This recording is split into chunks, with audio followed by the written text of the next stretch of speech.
dan 4 hal yang menjaminkan banyak rizki, bukan memudahkan rizki. Tolong Bapak Ibu hafal, 4 hal bukan menjaminkan rizki, bukan memudahkan rizki, tidak. 4 hal mendatangkan rizki kemari. Dan 4 hal bukan Allah kasih kemudahan berarti kita berjalan mencari rizki Allah kasih, tidak. Bukan dikasih kemudahan, tapi di mana saja kita ada, posisi kita di mana saja, Allah datangkan rizki kepada kita. Yang pertama, qiyamul lail, salat malam. Yang kedua, berbanyak istighfar waktu sahur. Kalau anda tidak salat malam, jangan tinggalkan istighfar waktu sahur. Waktu sahur kapan? Kira-kira 30 minit sebelum azan. Disitulah Allah sendiri memuji, Allah bangga dan senang terhadap orang yang sahur. Sampai ulama berkata, tidak ada ibadah yang terbaik di waktu sahur selain istighfar.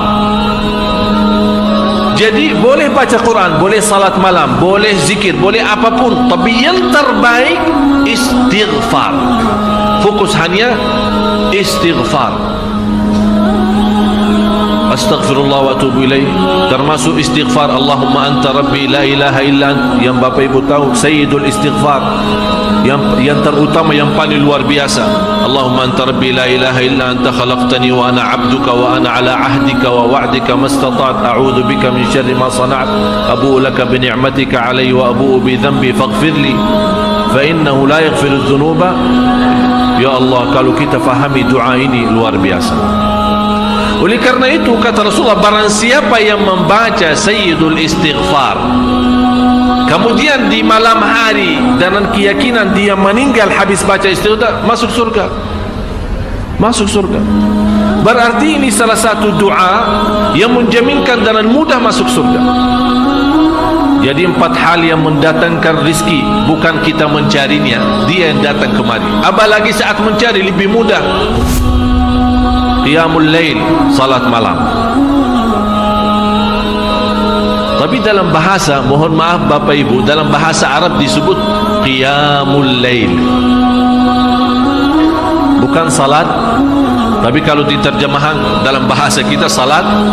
Tapi kenapa di situ qiyamul lail diberikan qiyamul lail? Qiyam artinya berdiri, berarti lama. Saking lama berdiri dikaitkan jadi qiyamul lail. Qumil laila ya ayyuhal muzammil. Apa terus? Qumil lail, berdirilah saat malam. Berdirilah, bukan salatlah malam, tidak, berdirilah malam hari.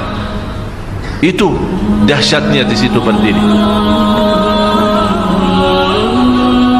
Qiyamul lail. Yang kedua, berbanyak istighfar. Yang ketiga, berbanyak sedekah. Sebenarnya bukan istilah berbanyak sedekah. Kadang-kadang orang bersedekah 100 juta, udah saya sudah bersedekah 100 juta. Bukan itu. Bukan yang dimaksud berbanyak sedekah itu dari sisi uang itu banyak atau sedikit, bukan. Yang dimaksud rahasia sedekah, ta'ahudus sedekah, istiqamah bersedekah. Istiqamah itu tidak menjadi masalah besar maupun kecil, itu tidak menjadi masalah, karena bagi Allah tidak ada artinya besar maupun kecil. Kita tidak memberikan kepada Allah karena Allah maha kaya. Tapi rahasia sedekah itu kita terus menerus sedekah, siang pagi malam, siang pagi malam, pagi besok terus, minggu depan, tidak pernah berhenti. Setiap ada kesempatan selalu kita membawa sedekah. Itu namanya ta'ahudus sedekah. Ta'ahud kalau dalam bahasa sebuah janjian, seolah-olah kita ada kontrak kerjasama antara diri dan apa? Dengan sedekah. Itu kata ta'ahud, ahad, berjanjian. Saya berjanji, seolah-olah ada perjanjian antara kita dalam sedekah. Jadi tidak boleh terlepas dari perjanjian, seolah-olah kita menghormati perjanjian. Bagaimana menghormati? Kita terus kerjasama. Kita beri, Allah ganti berkah sedekah. Kita beri lagi, Allah ganti masih terus. Kita beri, masih Allah terus ganti. Itulah dahsyatnya sedekah. Jadi Bapak Ibu, jangan nunggu hari tertentu, bulan tertentu, malam tertentu kita bersedekah. Jangan.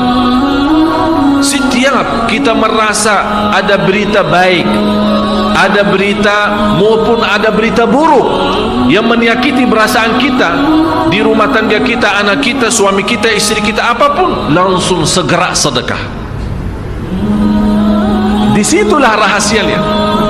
Ikatkan seolah-olah kita sudah membuat perjanjian antara diri dan sedekah dalam segala hal, hal senang maupun hal tidak, hal bahagia maupun hal sedih, hal bangga maupun hal lagi menghadapi kesusahan, kesulitan, selalu sehat dan sakit. Terus yang keempat, zikir, berzikir pagi hari dan sore hari. Berzikir pagi hari dan sore hari. Ini 4 hal Bapak Ibu. Berdiri malam hari, itu yang namanya tahajud, banjani atau lamanya berdiri. Berbanyak istighfar waktu sahur. Yang ketiga, berbanyak sedekah. Sudah Bapak Ibu mengerti. Jadi istilah berbanyak sedekah bukan artinya harus banyak dari jumlah hitungannya, tidak. Yang keempat adalah berzikir di pagi hari maupun petang hari. Amman huwa qanitun ana al-laili sajidan wa qa'im. Sajidan wa qa'im. Jadi Bapak Ibu, saat kita berdiri lama, walaupun baca satu ayat, diulangi berkali-kali. Walaupun baca surah pendek, tapi diulangi berkali-kali, tidak menjadi masalah. Bapak Ibu hanya hafal qulhu. Qulhu dibaca 3 kali, pahalanya seperti baca Al-Quran 30 juz. Ada seorang salih mengajak kawannya, sudah mendekati subuh, ayo bangun salat malam dan baca sepertiga Al-Quran. Langsung orang itu menjawab, bagaimana saya baca, sebentar lagi muazan. Bacalah qul huwallahu ahad, salat malam dan qul huwallahu ahad. Jadi Bapak Ibu, yang saya harap jangan susah fikir, ya Allah saya mau baca apa. Tidak usah susah fikir. Baca dan nikmati, yang penting nikmati bacaan. Walaupun qul huwallahu ahad setiap hari. Kalau kita pusing baca, Allah tidak akan pusing mendengar. Malah Allah paling senang mendengar bisikan bacaan dan bisikan doa kita malam hari. Allah paling senang mendengar bisikan doa munajat kita malam hari. Itu luar biasa. Bantu saya untuk mengisi teks yang masih titik-titik di dalam video, agar penulisan bahasa Indonesianya benar. Silahkan tulis di kolom komentar ya.